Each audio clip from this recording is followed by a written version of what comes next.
With the latest local and regional coverage, it's KCAU 9 News at 10. Election 2020 with Tim Seaman and Sophie Erber. And good evening once again. Thanks for staying with us tonight. I'm Tim Seaman. And I'm Sophie Erber. For many months, candidates for federal, state, county, and municipal office have been making the case as to why they should be elected to office come 2020. Tonight, we find out if what they've been saying struck a chord with Siouxland voters. Thanks for joining us tonight on your local election headquarters on this historic night. Now, 4 years after President Donald Trump became the 45th person elected president of the United States, he and Vice President Mike Pence asked America for 4 more years. The president awaiting election results in the White House tonight. In 2016, President Trump carried the state of Iowa by 9 points. However, Iowa is now the center of national attention as the polls are showing a tight race over the past few weeks. Now, both President Trump and Democratic challenger Joe Biden gathered with Iowa voters in the closing days of the election. Biden was in Des Moines last Friday, and another one of those drive-in rallies that he's been staging across the campaign trail.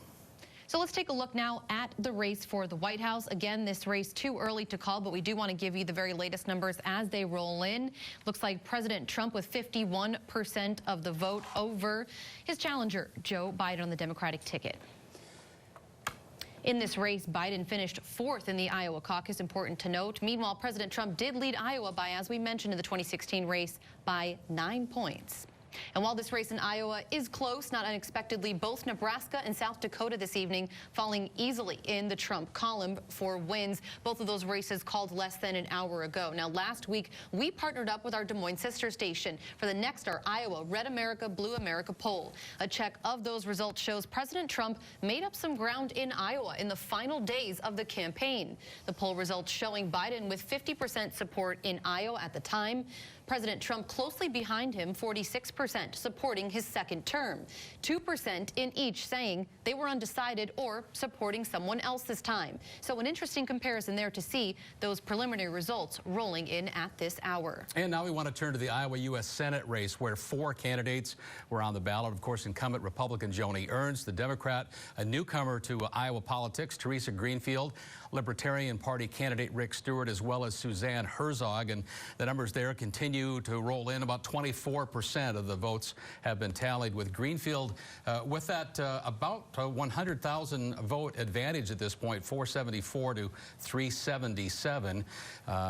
In the neighborhood, though, of $240 million spent in this race, Sophie. Right. That officially made it the most expensive Senate race in the nation ever. So records broken here no matter who wins this seat tonight. And if you're not real familiar with the candidates, Ernst, of course, is from Red Oak and looking for that second term. Greenfield is a Des Moines businesswoman. She really hammered away on the campaign trail about Ernst, no longer representing Iowa, but becoming part of the Washington political front, losing touch on the Iowa grassroots. And it's not likely the Democrats will be able to flip the U.S. Senate back to their control tonight, but for that to happen, they do need a win in Iowa. So again, this race being watched nationwide tonight. Results from our most recent Nexter Iowa RABA poll mirrors what we are seeing, at least so far, from voters this evening.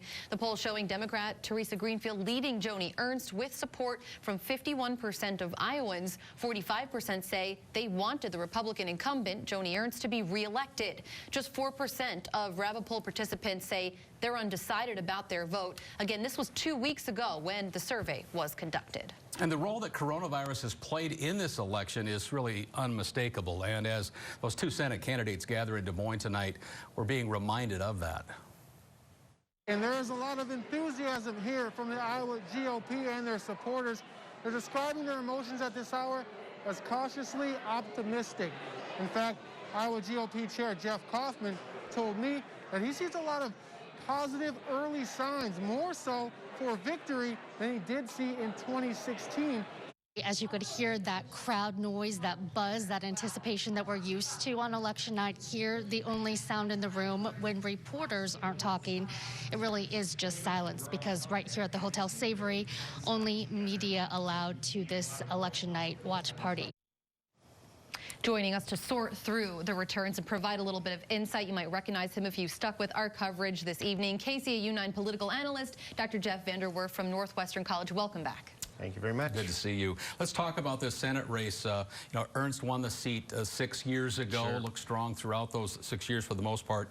There's been some redistricting, of course, but should Greenfield win this, are there chances this could harken back to the days of Tom Harkin and the 3 decades of a Democrat holding that seat? Possibly. I mean, there are some who would compare President Trump to maybe a Jimmy Carter, taking down many in his own party, being unpopular. But right now, that doesn't appear to be the story that's presenting itself in the early returns.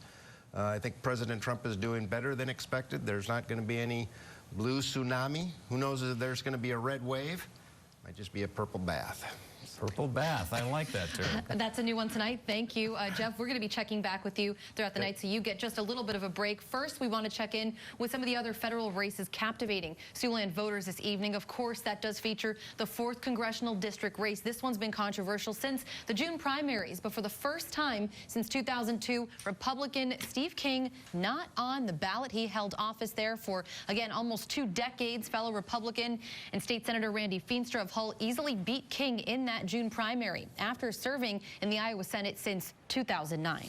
Democrat J.D. Scholten, of course, lost to King by about 10,000 votes just 2 years ago, and again vying for that district seat in Washington. And the tally, as you can see there, with 16% of the vote now in Iowa on the board, 66,000 plus for Randy Feenstra. Scholten with 46,000 votes at this point. And although the number of registered Democrats in the district has grown, Scholten really has been facing an uphill battle. That'll probably continue as we follow these numbers. That could easily continue, I should say. This district, actually the largest congressional district in Iowa in terms of geographic space. 39 counties, 39 of Iowa's 99 in the 4th. So a lot of constituents, they will be serving whoever takes this race this evening. Now, Senator Feenstra is watching those results come in with his family tonight in Hull, and that is where we find KCAU 9 News reporter Marina Bach. She's joined right now by the apparent 4th district winner at the Hull Library. Marina, what can you tell us tonight? Yeah. Of course, Tim and Sophie, we're waiting for results to come in here. Nothing yet finalized, but we're in Hull right now at the public library waiting for Feenstra to arrive and make his public statement to us. Again, he is up against Democrat J.D. Scholten for that 4th congressional position. Earlier today, we did speak with Feenstra's campaign manager. He shared with us kind of what they've been doing all day. Feenstra's been busy making calls himself to voters, just getting them excited and out to the polls. But overall, his campaign has focused on fighting for Iowa taxpayers, stopping illegal immigration, fighting to defund Planned Parenthood, supporting renewable fuels, supporting Iowa farmers, and of course, the Iowa Stand Your Ground law is what he's all about. Again, we are waiting for Feenstra to arrive here at the public library. He is planning to be alongside some of his family, so we're eager to see him and hear from him later this evening. And of course, we are going to provide you with updates later into the evening with his statement. Reporting live in Hull, Marina Bach, KCAU 9 News. All right, Marina, thanks. On this night, everybody's just a little cautious. Nobody jumps to any answers. And we do want to check back now with you, Dr. Vanderwerth. So Republicans, they hold a more than 70,000 voter registration advantage in this 4th district. So that, of course, could shed some light on why the race is as close as it is, with just a little bit more than, I think we said 16% of precincts reporting. So we're not asking you, of course, to predict the future here, but what are you seeing so far with these numbers? No, I don't think there's any question that Randy Feenstra is going to be the next congressman from the 4th district. And to the extent that it might be a little closer, he's a first-time candidate. There's still quite a bit of loyalty to Representative King after 18 years in office. But no doubt, despite some of those write-in efforts, informal, probably not all that organized, Randy Feenstra is going to be the next congressman. Just very, very quickly, too. J.D. Scholten, though, has represented for 4 years now in what is a red district. Right. And there's no question that J.D. Scholten became a better candidate over the 4 years as he was just campaigning, just out on trail, his showing up, going to all of the towns in the 4th district. But he can't overcome 77,000 registered Republican advantage. All right, Jeff, thank you for that. We want to turn to Nebraska now. Republican Ben Sasse seeking a second term in the U.S. Senate, and he has clinched that at this point against the Democrat Chris Janusik of Omaha. You may remember he won the June primary, but was then basically dumped by the party after a sexually explicit text message was sent to campaign staffers. The party then made Preston Love Jr. of Omaha the designated write-in candidate to oppose Sasse, but it really didn't make much difference. Sasse very strong in Nebraska, despite in the last couple of weeks really coming out and hammering away at President Trump for some of the things he has said and done. But Sasse with almost 300,000 votes now. Now, quick look at Nebraska's U.S. House District 1 race. Jeff Fortenberry seeking a 9th term in D.C. He was facing Democrat Kate Bowles and Libertarian candidate Dennis Grace. Fortenberry not seriously challenged since 2005 when first elected to that district. Of course, that district does represent most of the eastern third of Nebraska that is outside of Omaha. Nebraska's 3rd congressional district race, one of the most Republican districts in the nation, so really no surprise how this race is shaping up. The Republican incumbent Adrian Smith, the heavy favorite, looks for an 8th term and never received less than 70% of the vote in any of his previous general elections. And the Republican run continues in South Dakota, where former Governor Mike Rounds looks to return to Washington. Rounds distancing himself from the Democrat Dan Ehlers, a former business person. And in the U.S. House race in South Dakota, Dusty Johnson also looking for a 2nd term, and he'll get it 83% to 17%. Only about half the votes are counted, but that one has been put into the Republican category once again. That's right. And as voting is wrapping up across the United States and already here in Siouxland, we do have the latest results posted for you right now on our website. You can go to SiouxlandProud.com. And we'll continue our on-air coverage with Woodbury County races coming up. But first, here are a few results.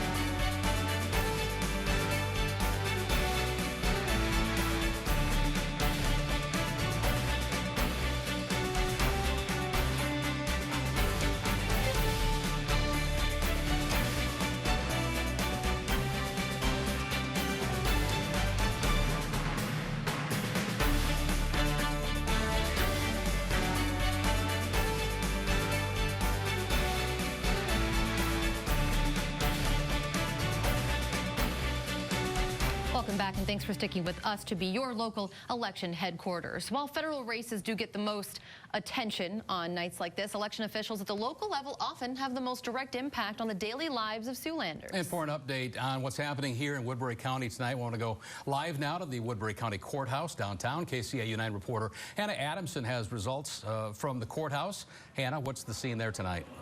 Tim and Sophie, the atmosphere is electric here at the Woodbury County Courthouse. Results are filing in. Let's take a look at the latest numbers. They're consistently changing, so bear with us here. For the District 1 supervisor race, Kevin McCormick is up 3 percentage points with just 51% of the vote in. For the District 3 supervisor race, a close call. Incumbent Marty Potabom just up 1 percentage point against challenger Jeremy Taylor with 51% of the votes counted. For the District 5 race, incumbent Rocky DeWitt leading by about 15 percentage points over challenger Patty Erickson-Putman with around 51% of the vote. Some other key races we're looking at tonight, of course, the auditor race as well. Pat Gill leading by about 13 percentage points against challenger Barbara Parker with about half of the votes counted as well.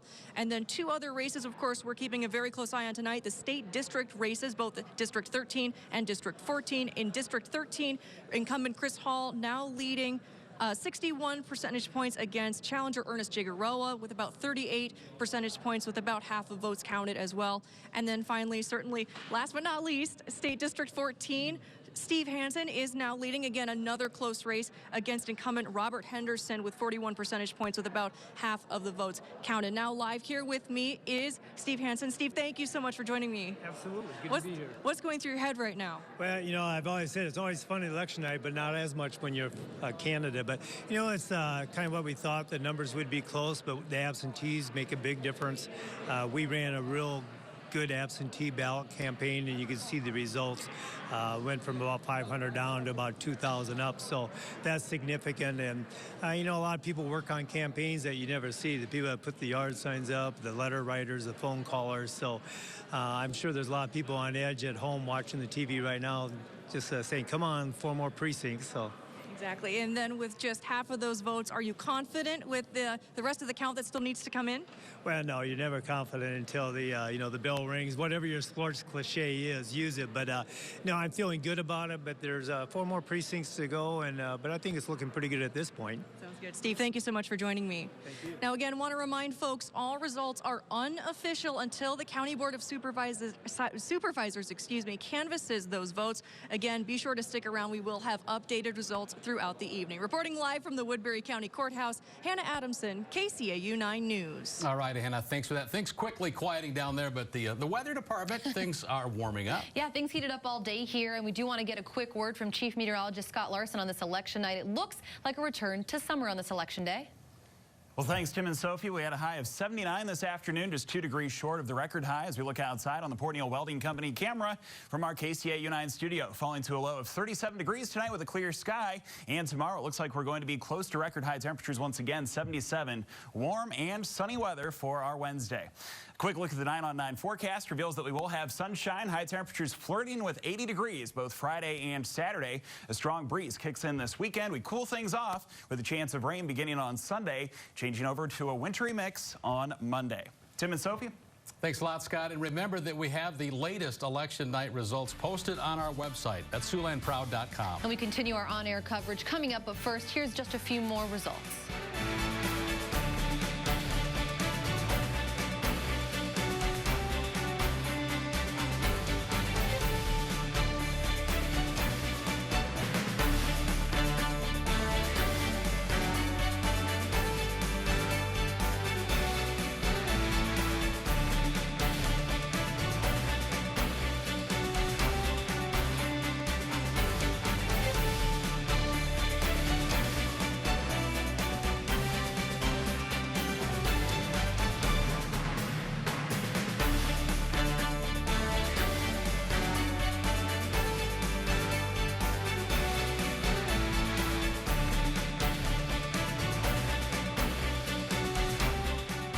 And welcome back to your local election headquarters. Republicans hold a 53-47 advantage in the Iowa House, but Democrats have thought they might be able to take some seats back, possibly gain control. And if that's going to happen, well, then they will have to hold on to 2 seats that are currently held by Democrats from here in Siouxland. Let's take a look at those races. The District 13 race with Chris Hall.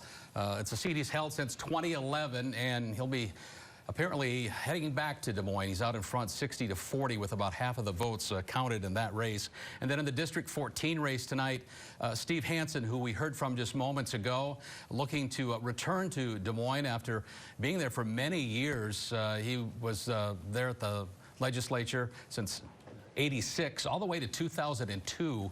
He's out in front of Bob Henderson, the Republican there tonight, with 73%. We want to take time now to talk about the White House race, re-look at those numbers. That's right. Of course, national headline tonight. Everybody watching this, polls have been showing a dead heat between the 2 candidates, and the results are showing something very similar. Again, this is just with 64% of the vote in, but as we said, still a dead heat. The president with 50% of the vote. His challenger, Joe Biden, with 49% of the vote. We will be continuing coverage, of course, throughout the night and bring you the very latest results on our website. We also want to check in on the Iowa Senate race. Again, national attention on this race. If challenger Teresa Greenfield can defeat incumbent Republican Joni Ernst, it could be what it takes to give Democrats the majority in the Senate. So an important race going on there. Almost a dead heat between those candidates. And as we check back in with our KCAU 9 political analyst, Dr. Jeff Vanderwerf, want to focus in on that race. That's right. Jeff, you said something very interesting, that these 31 pivot seats, as you will, in counties that went for Obama back in the 2012 election actually flipped in 2016 and went to President Trump. So maybe that's showing what we're seeing here in these local races, sure. Also national races. Yeah, I think the way things are trending thus far, that there's no question that rural parts of America, not to mention rural Iowa, is going to come out very strongly for the president.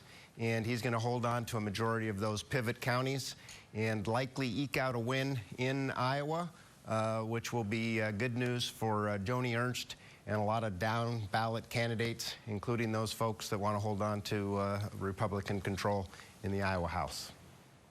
All right, thank you so much, Dr. Vanderwerf. And we do want to check in quickly with two proposals on the ballot for South Dakota voters tonight, both having to do with marijuana, legal and recreational medical marijuana, both on the ballot. So this is how the recreational vote is shaking out. South Dakotans saying yes with 53% of the vote, 47% of the vote saying no. Meanwhile, voters saying that it is 69% popular for medical marijuana to be passed there, with just 31% of voters saying no. So it does appear, at least with 62% of precincts reporting, that medical marijuana in South Dakota will pass this evening. And from Nebraska, Ho-Chunk Inc., the Economic Development Division of the Winnebago Tribe of Nebraska, playing a key role in 3 Nebraska gambling initiatives. The most important is the one you see here, Initiative 430, which would legalize gaming at Nebraska horse tracks. And out in front right now, 65 to 35%. It looks like that is going to move forward with 53% of the vote in. There are 2 other initiatives tied to that.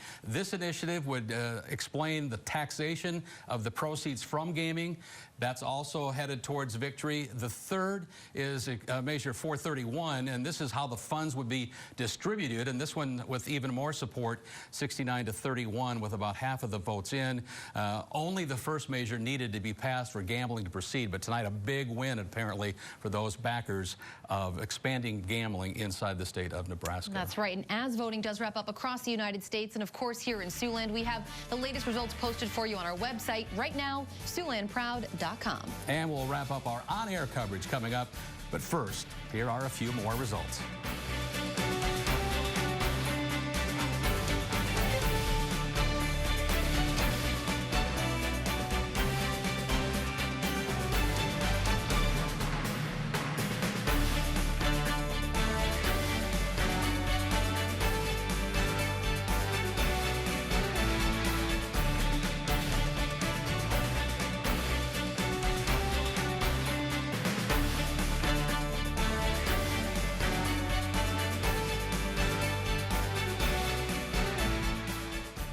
We'd like to take you quickly to Hull, where we do have Randy Feenstra. As you can see, it's an empty podium right now, but he is the presumptive winner of that congressional race. We will get back to this later, along with some sound from his challenger, J.D. Schulten.